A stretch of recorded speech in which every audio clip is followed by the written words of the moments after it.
Enak kalau dipanggil, kalau saya nih dipilih, disuruh memilih gitu ya, dipanggil Pak Febran apa dipanggil penyidik, sama-sama penyidik, cuma yang satu jasnya bajunya seragam coklat, yang satu seragamnya biru, lebih enak ya yang dipanggil, enak dua-duanya, enak dua-duanya, tapi masih lebih mending kalau yang panggil seragam biru, artinya masih ada kesempatan untuk memperbaiki. Makanya tadi dibilang kalau yang belum izin ya segera diurus lah izin-izinnya, apalagi reseller perizinannya sangat mudah.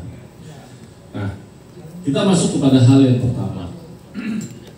Dalam hukum itu, apalagi dalam tindak pidana, panggilan itu hampir tidak mungkin, ya bukan hampir tidak mungkin, artinya nggak mungkin.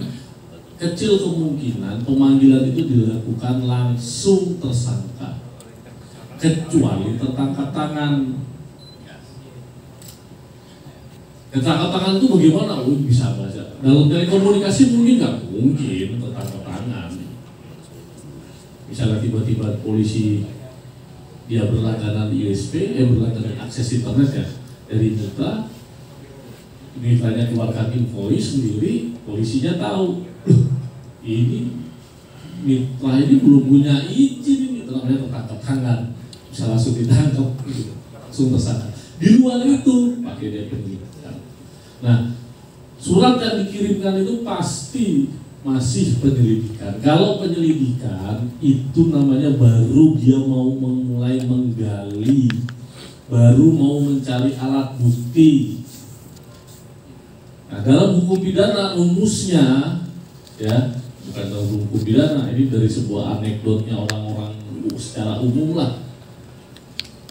Kalau agama bilang membunuh nggak boleh, tapi kalau berperang membunuh boleh, gitu kan. Dalam hukum ada lagi, membunuh boleh nggak boleh, kalau nggak ketahuan dan yang ada buktinya. Jadi gitu, acau sih. Tapi begini, artinya kalau teman-teman itu melakukan satu tindak pidana, itu kan berarti harus ada bukti.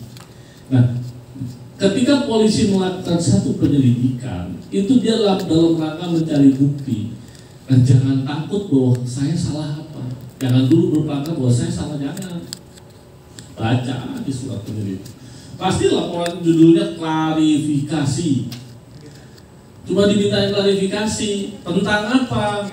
Ada pasti di bawahnya itu, ya toh, tentang dugaan tindak pidana penyelenggaraan telekomunikasi tanpa izin sebagaimana diatur dalam Undang-Undang 36 tahun 99, Junto Undang-Undang Cipta Kerja yang baru itu, Undang-Undang Cipta Kerja. Biasanya begitu. Lalu ada lagi, mohon untuk hadir tanggal sekian dengan membawa dokumen-dokumen yang diperlukan. Bingung, dokumen apa yang diperlukan? Oh, dapat surat. Namanya dapat surat, nggak dapat diomongin, kita nggak bisa nanya dokumen apa, gitu.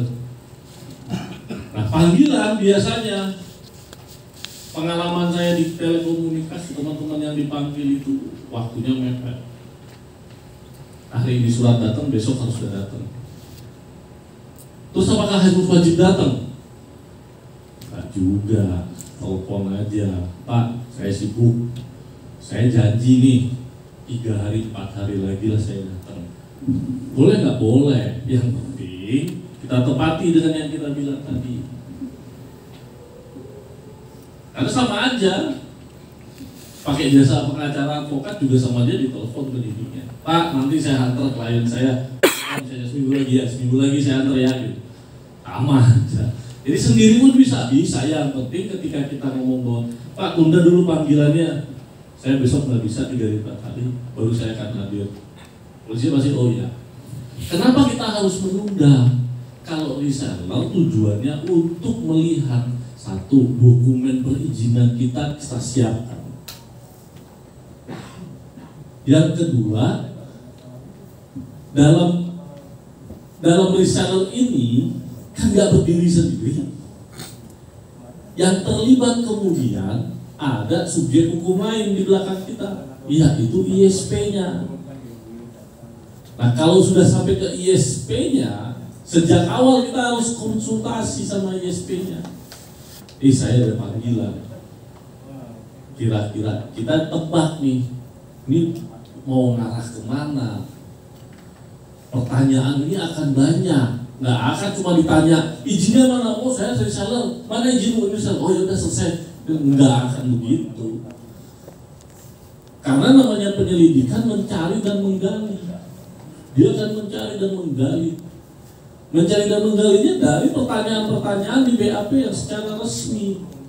Ini di BAP secara resmi ya, karena ada beberapa yang dilakukan BAP nggak resmi itu ada. Jadi pakailah kalau kita datang BAP resmi di depan polisi, kita datang ditanya-tanyain, pertanyaannya pasti reseller akan ditanya dari mana duit kamu dapat? Oh dari ISP. ISP-nya siapa? Apakah ISP-nya sudah punya izin? Nah kalau sudah mengarah kepada ISP-nya, ya jangan dijawab udah punya izin gitu. Itu namanya sok tahu, walaupun kita tahu bahwa ISP-nya udah pasti berizin. Kenapa? Karena salah satu syarat reseller itu bisa menyelenggarakan kegiatan jasa jual kembali harus berkontrak dengan ISP berizin. Implementasinya sedikit keluar, kalau mau reseller maka tanya dulu resellernya apa ISP-nya. Oh ISP benar punya izin nggak? Kalau ISP-nya bilang, oh saya benar ISP saya udah berizin, buktikan. Apa buktinya? Minta aja fotokopi izinnya, minta aja fotokopi akte perusahaannya. Boleh. ISP pun sama, minta akte. Kamu reseller ya udah berizin tuh, udah mana? NIB-mu atau syarat-syarat tadi yang disampaikan oleh Pak Febran tadi, minta. Bertukarlah. Itu sebagai bukti. Nah, tapi ketika di panggilan penyelidik ditanya, jangan kita sok tahu udah berizin, jangan. Kita cukup bilang seinformasi yang disampaikan kepada saya sudah ada. Untuk lebih lanjutnya ya silakan, Bapak bisa panggil sendiri ISP-nya. Karena kita tidak akan pernah tahu, walaupun kita bisa menebak arahnya mau kemana penyelidik itu. Lalu ada lagi satu persoalan Mas di dalam panggilan itu. Ini kok tiba-tiba surat datang sendiri?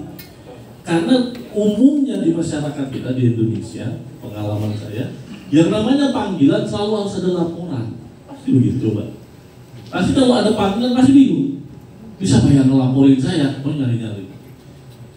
Gak usah bingung, tanya-tanya. Oh saya kenapa? Tanya sama kamu yang ngelaporin saya, malah sujud, malah fitnah. Wah saya punya kompetitor ini nih, dia pasti ngelaporin saya nih. Ya usah jadi sujud jadi fitnah. Bolehkah penyelidik melakukan pemanggilan langsung? Boleh.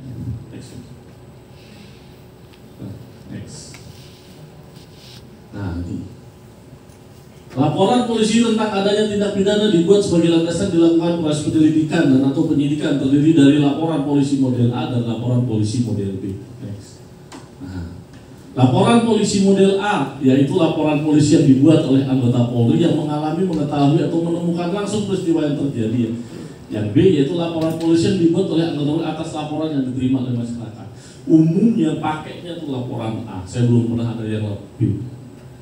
Walaupun kita tahu lah sebetulnya kadang-kadang punya kompetitor kita yang laporin ini pasti ini.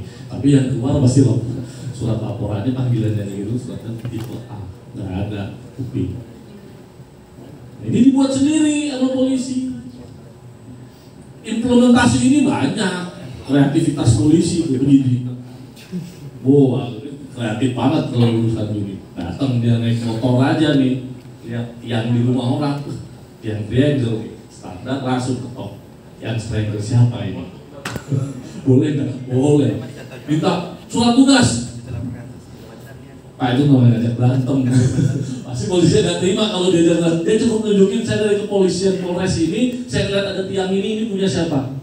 Padahal dia lagi pulang kantor. Tuh boleh nggak? Boleh, nggak ada masalah. Nggak ada masalah itu. Jadi jangan ditanyain, oh Bapak ini sedang bertugas atau tidak? Nggak, dia bisa melakukan. Karena itu fungsi utamanya. Kalau itu nggak ada, bayangin tiba-tiba dia di jalan pulang kantor terus ada orang nyuri, karena saya tidak bertugas saya tidak boleh menangkap. Oh pencurian jalan terus. Nggak bisa. Dia bisa melakukan. Jadi jangan tanya surat tugas dan segala macam. Kita pun jangan takut. Ketika dia datang nanyain tower misalnya, towernya biasanya gitu, ada perangkatnya sama nih. Siapa yang jualan internet? Ya kalau memang kita reseller benar, itu tower saya. Anda siapa? Saya penyelenggara itu. Saya penyelenggara jasa jual kembali akses internet. Punya izin atau enggak? Kalau ditanya-tanyain langsung, Anda keberatan, jawab. Ada dua, keberatan atau tidak keberatan. Kalau keberatan bilang, mohon maaf, kalau memang ini bagian dari Bapak melakukan tugas, panggil aja Pak secara resmi. Nanti saya akan hadir. Boleh. Tapi kalau kita nggak keberatan ya nggak apa-apa, di BAP langsung di tempat. Boleh, boleh bisa, nggak ada masalah. Secara hukum itu diatur, itu bagian dari kewenangan penyidik. Jadi itu nggak usah dilawan yang begitu-begitu kan. Ada yang pernah ngelawan kejadian gitu, akhirnya malah berantem. Ya, kata polisinya, saya lepas baju saya sebagai polisi, kita berantem aja mas. Karena kalau berantem sama polisi, kita menang pun kita salah, pasti salah. Kalah pun kita tetap jadi pidana. Jadi nggak ada untungnya ngapain gitu. Jadi jangan pernah mempermasalahkan laporannya. Ada dunia usaha, datang aja. Kita sikapin dengan elegan lah. Kita berbisnis dengan cara yang tidak melawan hukum. Itu kuncinya. Kan melawan hukum atau tidak kan kita yang tahu. Punya izin apa enggak kan kita yang tahu. Menjadi ketahuan kalau jadi masalah. Gitu. Kalau ada panggilan ketahuan, harus dia jadi masalah. Sepanjang itu kalau itu kan kita tahu nggak ada masalah. Lanjut.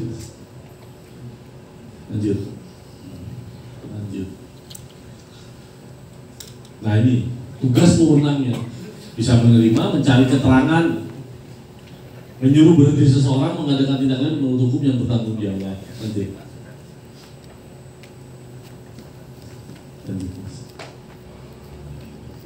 Pasal pendidikan ya, lanjut. Nah ini metode ini diatur secara sah dalam undang-undang, dalam KUHP, undang-undang hukum acara pidana. Ada pengolahan TKP, pengataan wawancara. Jadi dalam rangka penyelidikan, wawancara, pembuntutan, penyamaran bisa. Pura-pura beli duit, bisa. Untuk mencari tahu bahwa ini benar nggak nih reseller nih, invoice tadi bisa. Biasanya yang undercover penyamaran ini tertangkap tangan pasti.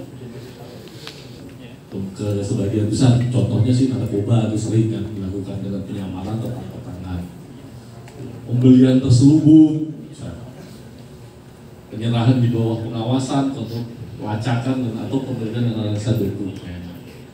Nah, yang terakhir itu yang sering.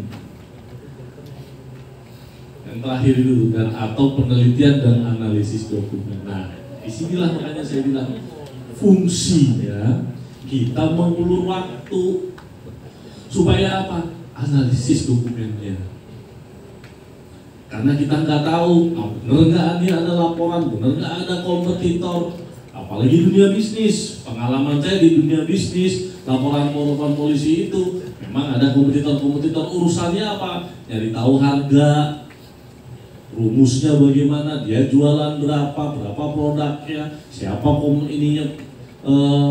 bisa ISP-nya, dari mana dia dapat nyari tahu. Nah dokumen-dokumen itu kan dokumen rahasia. Banyak dokumen yang mengandung rahasia perusahaan di sana yang reseller nggak boleh langsung kasih begitu aja. Itulah fungsinya ketemu dulu. Saya pernah pengalaman di Madiun itu, panggil salah satu klien, salah satu ISP lah, panggil. Pertanyaan dari awal pertanyaan standar, izin mana ada semua. Berkembang pertanyaan, berapa harga jual? Apa dasar Anda keluarkan harga 150.000 ke pelanggan? Bingung kan jawab apa? Saya jawab aja, Bapak melakukan penyelidikan terhadap perkara ini adalah untuk mencari tahu bahwa dia berizin atau tidak, atau Bapak mau mengetahui harga? Kalau Bapak ingin mengetahui harga, apa hubungannya tindak pidana apa yang akan Bapak duga dalam kaitan dengan harga? Polisinya bingung, kok begitu Mas? Ya kalau Bapak tetap memaksakan, saya akan gunakan hak saya, right to be silent, saya akan diam. Lainnya saya suruh diam, gak usah ngomong. Karena itu bagian dari hak rahasia perusahaan yang tidak ada kaitannya dengan pemanggilan. Kecuali saya nggak punya izin di awal. Bapak mau tanya-tanya, nggak bisa, saya kira saya nggak punya izin. Tapi saya punya izin, semua lengkap. Ada hal-hal yang di dalam dunia bisnis yang sensitif untuk diketahui, bahkan untuk peneliti. Perlu keberanian nggak? Perlu. Makanya self advocation itu salah satunya pelajari, punya ilmu, yaitu walaupun ya nggak harus ilmu mumpuni lah, punya ilmu, yang penting mengetahui bahwa hukumnya begini, lalu berani ngomong. Kenapa? Karena tidak pernah ada satu pidana yang dikenakan terhadap karena nggak mengetahui, karena persoalan harga itu nggak ada. Nggak ada. Hampir nggak ada. Kalaupun ada, itu wilayahnya persaingan usaha tidak sehat, udah ada lembaganya sendiri. Nanti kita udah sampai ke sana. Selebihnya nggak ada. Baru dia berbiasanya udah mentok. Ya udah, berarti Bapak mau jawab apa? Ya saya nggak mau jawab bahwa harganya berapa. Yang jelas harga kami ke pelanggan sekian ratus ribu. Kalau dari mana asalnya dan segala macam, ya itu ada rahasia perusahaan yang udah dihitung secara akuntansi. Rugi atau tidak rugi itu urusan perusahaan. Kalau rugi perusahaan bangkrut, biar urusan klien saya Pak. Saya itu biar urusan dia mau jual rugi bangkrut, kalau dia ada urusannya sama Bapak saya. Itu yang harus, karena dari sini. Jadi penelitian dokumen dan analisis dokumen ini yang biasanya memang akhirnya data itu kan dimiliki oleh disita ya oleh peneliti, walaupun itu kopinya, nah itu yang harus hati-hati. Makanya ada perjanjian, ngomong ke resellernya, ke ISP-nya, ada hal apa di dalam perjanjian yang tidak boleh diungkap di depan peneliti. Disitulah fungsinya. Kalau memang kalau kita nggak berani, terus mau menyampaikan tapi nggak berani menyampaikan, ya adendum aja langsung. Tekniknya begitu, self advocacy tekniknya begitu, langsung adendum aja. Jadi yang disampaikan sesuatu hal yang nggak bakal jadi masalah lah kira-kira. Lanjut. Ya. Kalau yang tadi itu bahwa kita kan ditanya masalah izin, dia lebar katanya Pak. Ini kan biasanya kedua. Pasti lebar pasti. Pasti Pak. Terus tadi jawabannya bahwa ini tidak ada hubungannya itu ada dasar hukumnya. Dasar hukumnya, ya pemanggilannya nanyanya apa? Kan ada suratnya. Diduga melakukan pelanggaran penyelenggaraan jasa telekomunikasi tanpa izin. Kan udah ditunjukin izinnya. Karena penyidik itu selalu Saya penyidik, Anda harus jawab gitu. Ya. Saya punya hak yang dilindungi konstitusi untuk diam. Kalau Bapak mau meneruskan ini, teruskan. Saya hanya akan, hak saya untuk diam akan hilang ketika di depan pengadilan. Hak untuk di Amerika disebut sebagai hak to remain silent. Makanya kalau di Amerika itu nggak, tapi nggak ambil dari sana. Betul, di Indonesia. Tapi itu diambil dari luar negeri. Jadi hukum kita tuh nggak ada hukum yang murni. Jadi itu diambil, Amerika itu mengambil dari luar negeri. Hak untuk diam itu. Ya, memang ada kalau plus 62 agak bedanya. Kadang-kadang yang bermain bukan hanya politik ya, di belakang meja ya, mas berat gitu ya.